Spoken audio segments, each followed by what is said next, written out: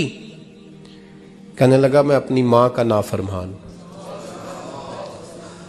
میں نے کہا واقعہ کیا ہوا؟ کہنے لگا حضرت اللہ نے مجھے دولت دی، مال دیا، زمینیں دی تو میں عیاش ہو گیا۔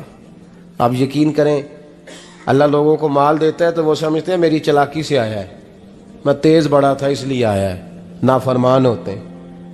لیکن جو رب لینا جانتا ہے، دینا جانتا ہے، وہ لینا بھی۔ وارث شاہ مان کری نہ وارثاں دا، رب بے وارثہ کر کے مار دائی۔ لوگ بڑے سمارٹ بن جاتے ہیں، ان کی گفتگو میں بڑا تکبر ہوتا ہے، ان کے نگاہوں کے انداز میں بڑے، وہ کہتے ہیں اوہ سب لوگ بیوقوف ہیں، صرف میں سیاںا ہوں، کام جو صحیح چل رہا ہے۔ او بھائی 1 منٹ لگتا ہے انسان کو بادشاہ سے فقیر ہونے میں۔ ایک امام مالک رحمۃ اللہ علیہ بیٹھے تھے، تو ہارون رشید آپ سے کہنے لگا امام ابو مالک سے، حضرت بتائیں اس وقت اللہ کیا کر رہا ہے؟ آپ فرمانے لگے یار تو بڑے موٹے دماغ کا ہے، کس طرح کے سوال پوچھتا ہے؟ بادشاہ تھا نا، کہا نہیں آپ بتائیں۔ تو امام مالک فرمانے لگے تو تخت پہ بیٹھ کے سوال پوچھتا رہتا ہے اور میں نیچے بیٹھ کے جواب دیتا رہتا ہوں، نیچے آ پھر بتاتا ہوں۔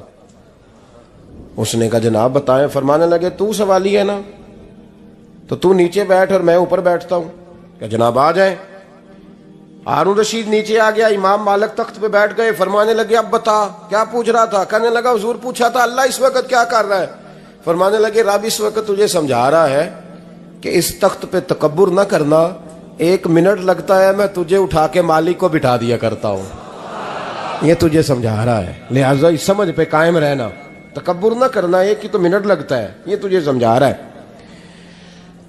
تو وہ شخص کہنے لگا محمد بن ہارون بلخی امام مالک بن دینار سے کہ حضور بڑی دولت تھی تو میں عیاش ہو گیا تھا، رمضان کا مہینہ تھا، اماں تندور میں روٹیاں لگا رہی تھی، میں شراب پی کے گھر آ گیا۔ ہمارے ہاں یہ بھی فیشن ہے نا، اب مہندی والے دن چودھری صاحب کے ڈیرے پہ جوان شراب پیتے ہیں تو پوچھتے ہیں حاجی صاحب آپ تو حاجی بھی ہیں تو ڈیرے پہ منڈے کیا کرتے رہے؟ کہتے میں ڈیرے تے تھا مینوں نہیں پتا، وہ کار لگے سن۔ حاجی صاحب آپ کو سارا پتا ہے اور اللہ آپ سے پوچھ لے گا۔ یہاں تو کوئی آدمی چپ کر جائے گا آپ کے قلوں کی وجہ سے، لیکن عرش کے مالک کو بھی تو جواب دینا ہے کہ نہیں؟ کیا طریقہ ہے؟ دیکھیں نا، کل والے دن محفل اور مہندی والے دن اللہ سے صرف دکھوں کا رشتہ ہے، رسول اللہ سے صرف غموں کا رشتہ ہے۔ اگر تو نے ڈھول ڈمکا شور شرابہ کیا ہے شادی والے دن تو کول والے دن بھی بجا، تیرا پتہ چلے، جنازے پہ بھی بجا۔ کیا تماشا ہے؟ مذہب صرف رسم ہے، ضرورت ہے، کوئی مر گیا تو قرآن پاک کھول لو، باقی جو مرضی کرو۔ حج بھی کیتی جاندے ہو، لو بھی پیتی جاندے ہو، کھو کے مال یتیماں دا پیج مسیتی جاندے ہو، پھٹ دلاں دے سیندے نہیں، ٹوپیاں سیتی جاندے ہو، نفس تے چھری پھیر دے نہیں، بکرے کیتی جاندے ہو، فرض پلائی بیٹھے ہو، نفلا نیتی جاندے ہو، او دسو تے سی بلے نو اے کی کچھ کیتی جاندے ہو، او دسو تے سی بلے شاہ نو کی کچھ کیتی جاندے ہو۔ کوئی طریقہ ہے؟ کول شریف پہ مولوی صاحب تشریف لائیے گا، ابا جی کے کول ہیں، تو میں تو کہتا ہوں بجا نا بینڈ باجے والا آج بھی، تیرا پتہ چلے کہ یہ دو کام کیسے ہوتے ہیں۔ تو کس طرح 2 کشتیوں کا سمجھ نہیں آتی بات کی۔ میں تو جاتا ہی نہیں بینڈ باجے والی شادی پہ، میں کہتا جب کو مردی پڑھا لو نے کہا، ہم سے نہیں 2 کام ہوتے، اللہ روزی دینے والا ہے، ایک ہی کرتے ہیں، 2 رنگی چھوڑ کے یک رنگ ہو جا، سراسر موم ہو جا یا سنگ ہو جا، موج کرو۔ ہم اس چکر میں پڑتے ہی نہیں، ہم وہ راستہ ہی چھوڑ دیتے ہیں جو ہماری طبیعت کے مطابق نہیں ہوتا، بس ختم ہو گئی بات۔ اس لیے غور کریں اور یاد رکھیں اس بات کو۔ امام مالک بن دینار رحمۃ اللہ علیہ فرماتے ہیں مجھ سے کہنے لگا پیسے آئے تو میں عیاش ہو گیا، رمضان کا مہینہ تھا، عصر کے بعد میری اماں افطاری کی تیاری کر رہی تھی، میں گیا، میں نے کہا شراب پی ہوئی، اماں روٹی دے، تو اماں کہنے لگی شرم کر، شرم کر، روزہ رکھا نہیں تو جنہوں نے رکھا ہے ان کا تو خیال کر۔ کہتے اماں کی بات کا مجھے غصہ لگا، میں کہا کرتا ہوں بد نصیب ہے وہ بیٹا جس کا باپ اس سے بات کرتے ہوئے ڈرتا ہے کہ پتہ نہیں کہاں سے بولے گا۔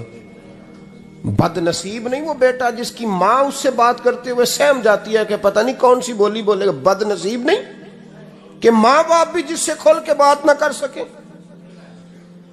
حضرت مالک بن دینار سے کہنے لگا اماں نے جب کہا نا شرم کر تو مجھے غصہ آیا، میں نے ماں کو تھپڑ مارا اور میری ماں جلتے ہوئے تندور میں گری۔ لوگوں نے مجھے پکڑ کے اندر بند کر دیا کمرے میں، ساری رات میں شور سنتا رہا پر نشے میں دھوت رہا۔ سویرے آنکھ کھلی تو میری بیوی بیگ باندھ رہی تھی، میں نے کہا کہاں جا رہی ہو؟ کہنے لگی جو ماں کا نہیں بنا میرا کیسے بنے گا؟ وہ میں نے کہا میری اماں کا، وہ تو لوگوں نے رات کو ہی دفن کر دی جنازہ پڑھ کے۔ تڑپ کے کہنے لگا مجھے کیوں نہیں بتایا؟ تو کہتے ہیں لوگ کہنے لگے تیری مرتی ہوئی ماں کہہ گئی تھی اسے میرا منہ نہ دیکھنے دینا، میرے جنازے کے قریب نہ آئے۔ حضرت مالک بن دینار فرماتے ہیں جب اس نے یہ بات سنائی تو میں نے بھی اس کے منہ پہ تھپڑ مارا۔ میں نے کہا تو اسی قابل ہے۔ کہتے ہیں وہ رونے لگا، حضور دعا کرے اللہ مجھ سے راضی ہو جائے۔ کہنے لگا جب ماں کی انتقال کی خبر ملی تو میں نے کلاڑی لے کے وہ ہاتھ کاٹ دیا جس سے ماں کو مارا تھا۔ میں نے ساری جائیدادیں خیرات کر دیں، 24 سال ہو گئے، 24 سال ساری رات نماز پڑھتا ہوں، روزہ رکھتا ہوں، حج کرتا ہوں، پر ہر سال کوئی آ کے کہتا ہے جا دوڑ جا، تیرا کوئی نہیں قبول ہوا۔ حضور دعا کرے مالک راضی ہو جائے۔ فرماتے ہیں میں تھپڑ مار کے آ گیا، میں نے کہا تجھ سے راضی ہو جائے اتنے ظالم سے؟ امام مالک فرماتے ہیں رات کو آ کے سویا تو مجھے خواب میں رسول پاک کا دیدار ہوا، تو نبی پاک علیہ السلام نے فرمایا مالک تو اسے مایوس کیوں کر آیا ہے، اللہ تو بڑا مہربان ہے۔ کہا حضور ماں کے نافرمان کو معافی کیسے ملے گی؟ تو امام مالک فرمانے لگے نبی کریم نے فرمایا جا اسے جا کے بتا دے تجھے قیامت میں تیری ماں کی وجہ سے بخش دیا جائے گا۔ کہا حضور اماں کی وجہ سے کس طرح؟ تو محبوب فرمانے لگے اس کی ماں قیامت میں اس کے خلاف مقدمہ دائر کرے گی رب کریم کی عدالت میں، اے اللہ میں نے 9 ماہ پیٹ میں رکھا، درد سہ کے اسے جنا، جگر کا خون پلا کے پالا، اور اسی نے مجھے قتل کیا۔ رب کریم اس کی ماں کا مقدمہ سن کے کہے گا اٹھاؤ اس کو دوزخ میں پھینکو، اس نے ماں جلائی تھی اسے بھی جلاؤ۔ محبوب فرمانے لگے جب پکڑ کر کے مالک اس کو محمد بن ہارون کو لوگ لے جائیں گے نا جہنم کی طرف، ابھی فرشتے گھسیٹیں گے ہی تو پلٹ کے پھر اماں کی طرف دیکھے گا، اور دوسری دفعہ پھر گھسیٹیں گے تو پلٹ کے دیکھے گا، اور تیسری دفعہ پھر پلٹ کے کہے گا اماں یہ مجھے جلانے لگے، اماں یہ جہنم میں پھینکنے لگے۔ میرے حبیب فرمانے لگے وہ جل کے مرنے والی ماں وہاں بھی بول پڑے گی، کہے گی یا اللہ چل میں نے معاف کیا تو بھی معاف کر دے، اے اللہ میں نے معاف کیا تو بھی معاف کر دے، اللہ تو معاف کر دے اسے، اللہ تو اس سے درگزر فرما، اسے معاف کر دے۔ میرے محبوب پاک علیہ السلام فرماتے رب کریم کہے گا اس نے تجھے جلایا، تو کہے گی اللہ یہ تو بیٹا تھا اس نے جلا دیا، میں ماں ہوں، میرے سامنے جلے تو میں کیسے برداشت کر سکتی ہوں؟ فرمایا اس نے جلا کے مارا تھا، پر اسی ماں کی وجہ سے رب کریم اسے جنت عطا فرمائے گا۔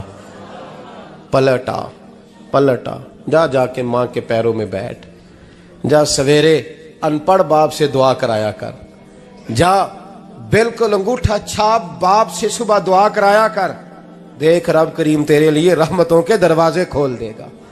عزیز دوستو قرآن مجید نے کہا ہے وَبِالْوَالِدَيْنِ احسانا، اپنے والدین کے ساتھ احسان کرو، اپنے والدین کے ساتھ احسان والا نیکی والا رویہ اختیار کرو۔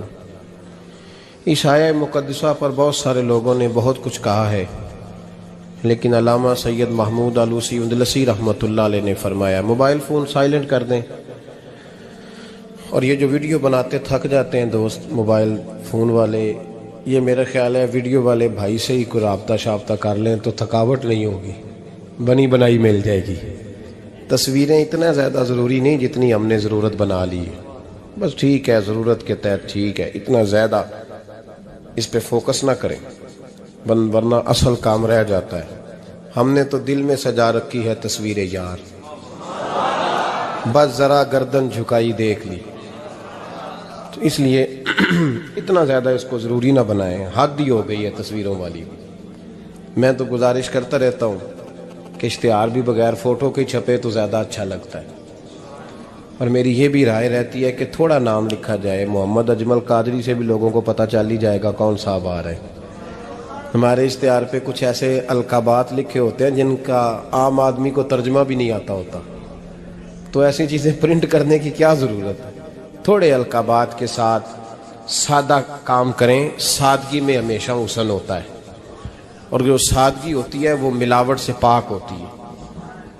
اللہ تعالیٰ آپ کو بہترین، بس بیٹھ جائیں اپنی جگہ پہ بھائی، تشریف رکھیں سارے سنگی، اور میری طرف توجہ کریں، بچہ کوئی اٹھے تو اسے پیار سے بٹھا دیں، میں ذرا ٹھنڈی ٹھنڈی تقریر کرنے والا ہوں، تو چلو اثر کرے نہ کرے سن تو لے میری فریاد، نہیں ہے داد کا طالب یہ بندہ آزاد، اور سبحان اللہ بھی صرف آپ نے اللہ کی رضا کے لیے کہنی ہے، یہ بھی یاد رکھیں، کبھی کسی مولوی نعت خواں اور کسی کی توجہ کر کے سبحان اللہ نہ کہیں ورنہ آپ کو ثواب نہیں ہوگا، صرف اللہ کی رضا کے لیے۔ اور میرے لیے یہ بھی کافی ہے کہ آپ چپ کر کے بھی سنیں تو مجھے اس کا بھی بڑا فائدہ ہے، سننا بہرحال آپ کے لیے بہتر ہے، اس پہ ضرور سنیں۔ میں چھوٹا آدمی ہوں لیکن کچھ باتوں سے بڑا پریشان ہو جاتا ہوں۔ جب لوگ کہتے ہیں نا جس کا ایمان ہے وہ پڑھے، تو جو بیچارہ ٹینشن میں بیٹھا ہے، سوچ کہیں اور چلی گئی ہے، وہ بے ایمان تو نہیں نا؟ تو کیوں اس قسم کے جملے ہم بولتے ہیں جن کی شریعت ہی ہمیں گنجائش نہیں دیتی، اجازت نہیں دیتی کہ جس کا ایمان ہے وہ ہاتھ کھڑا کر لے؟ تو جس نے تازہ بائی پاس کرایا دل کا، وہ ہاتھ کھڑا کرے گا تو مر جائے گا بیچارہ، اس کو حکم ہے کہ وہ نیچے رکھے۔ یہ جذبہ ہے، ضرور ہونا چاہیے۔ ہاتھ کھڑے دیے ہی اللہ رسول نے اپنے لیے ہیں تو ہونا ضرور چاہیے، لیکن اس کو اتنا فرض نہیں سمجھنا چاہیے۔ ماحول میں بہت زیادہ، اور ایک اور بڑا ایشو ہے ہماری محفلوں میں، وہ نوٹ پھینکنے کا ہے۔ کیا ضرورت ہے؟ نذرانے کا یہ سٹائل نہیں، نہ یہ کام کریں۔ میلاد کی محفل میں آ کے بھی غریب آدمی پریشان رہتا ہے، وہ کہندا میرے کو دتھی ہوندی تے میں بھی اگے بہندا، لہذا پیچھے بو لوگ کے دتھی جو کوئی نہیں۔ اس لیے میلاد کی محفلوں میں بھی جو 50,000 روپیہ دیتا ہے اس کی صدارت ہوتی ہے، اس کا کوئی مطلب نہیں۔ یہ جو اسٹیج ہے نا جس پہ آپ لوگ ہمیں دیکھ رہے ہیں، تو میرے جیسے لوگ آ گئے ہیں تو خرابی ہوئی ہے، ورنہ تو یہ پیر میرے علی شاہ کا اسٹیج ہے، ورنہ جو محدث اعظم مولانا سردار احمد صاحب کا اسٹیج ہے۔ اس پہ تو جو جس کا دل آتا ہے وہ کہتا جا رہا ہے، کوئی پتہ ہی نہیں کوئی کیا بول رہا ہے اور کون کس کا کلام پڑھ رہا ہے، کوئی اس نے تحقیق نہیں کرائی کہ یہ پڑھنے والا تھا بھی کہ نہیں، کوئی پتہ ہی نہیں۔ بڑے بڑے شعراء، مولانا حسن رضا صاحب جیسے لوگ نعت لکھتے تھے تو پہلے چیک کراتے تھے کہ ٹھیک ہے کہ نہیں، اب پتہ ہی کوئی نہیں۔ یہ بڑا سنجیدہ اسٹیج ہے، یہ میاں شیر محمد شرک پوری کا اسٹیج ہے، یہ حضرت امیر ملت کا اسٹیج ہے میرے بھائی، یہ علامہ کاظمی کا اسٹیج ہے، اور یہ میرے اعلیٰ حضرت فاضل بریلوی کے ماننے والوں کا اسٹیج ہے۔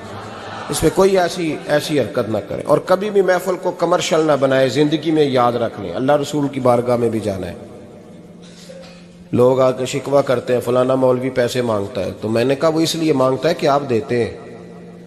آپ مارکیٹ بند کر دیں تو بندے سارے صحیح ہو جائیں گے۔ یہ مانگنے والے کی غلطی نہیں، یہ ریٹ لگانے والوں کی غلطی ہے۔ جو چیز مارکیٹ میں بکے نہ وہ بننی بند ہو جاتی ہے۔ تو کیوں آپ لوگوں نے ایسے لوگ پرموٹ کیے جنہوں نے نعت بیچی 10,000 کی، تلاوت بیچی 10,000 کی، معاذ اللہ تقریر بیچی، کیوں ایسے لوگ پرموٹ کیے؟ کرو مدح اہل دول رضا، پڑے اس بلا میں میری بلا، میں گدا ہوں اپنے کریم کا، اور میرا دین پارا نہ نہیں۔ اور یہ یاد رکھ لو زندگی میں، اس کی کو تھوڑی اور کم کر دیں جی، اللہ آپ کو جزا دے، برکت دے۔ یہ بھی یاد رکھ لیں کہ گردن کو جھکا دیتا ہے خیرات کا پتھر، جہاں میں مانگنے والوں کے سر کبھی اونچے نہیں ہوتے، سر اسی کا اونچا ہوتا ہے جو دینے کا عادی ہوتا ہے۔ جو کشکول طلب دراز کر کے رکھتے ہیں ان کے بھی کبھی سر اونچے ہوئے ہیں۔ وہ کسی نے کہا تھا، مجھے بعض لوگ فون کرتے ہیں، کہتے ہیں صاحب آپ کا ریٹ، تو میں کہتا ہوں تہاڈے کو دیتا ہی نہیں جانا۔ تو کیوں آپ ایسی بات کرتے ہو بھائی؟ ہم بڑے قیمتی لوگ ہیں، کیوں ہمارا آپ ریٹ لگاتے ہو؟ یہ شعر سن لیں، یہ شعر آپ کو فائدہ دے گا، اگر یاد ہو گیا تو بڑا نفع دے گا۔